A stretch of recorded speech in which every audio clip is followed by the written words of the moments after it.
sur l'actualité parlementaire au Sénégal et ses développements. Nos collègues du groupe parlementaire Yewwi Askan Wi ont cru devoir se substituer au Premier ministre en violant honteusement le principe sacro-saint de la séparation des pouvoirs, exhortant ce dernier, c'est-à-dire le Premier ministre, de ne pas satisfaire son obligation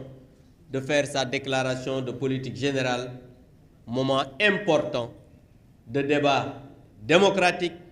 conformément à l'article 55 de notre charte fondamentale, c'est-à-dire la Constitution, socle de l'éthique et la courtoisie républicaine dans les relations entre l'institution parlementaire et le gouvernement. Comme de tradition, la déclaration de politique générale est un acte fondamental,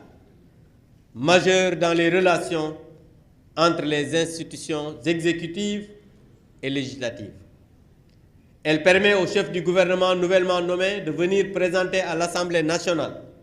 incarnation de la souveraineté du peuple, son programme de gouvernement ainsi que ses priorités. Ce grand moment de la vie politique nationale est la consécration d'un dialogue démocratique dans le seul intérêt de nos populations et constitue un marqueur important dans le contrôle parlementaire.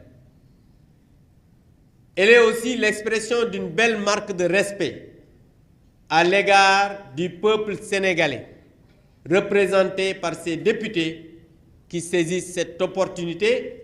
pour comprendre et enrichir au besoin les orientations et les actions que le gouvernement, sous l'impulsion de son nouveau Premier ministre, entend mener au service de nos populations. Hélas,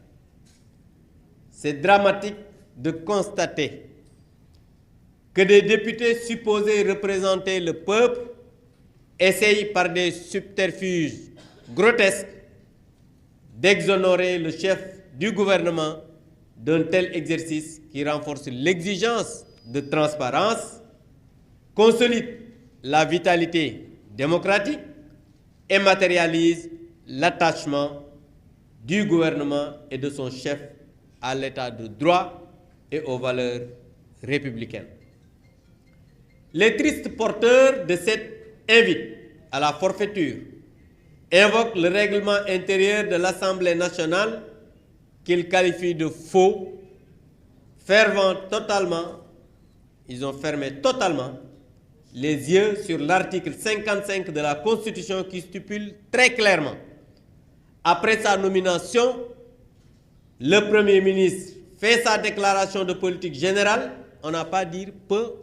ou bien doit, mais on dit fait. C'est une injonction de la Constitution, la charte fondamentale. Devant l'Assemblée nationale, cette déclaration est suivie d'un débat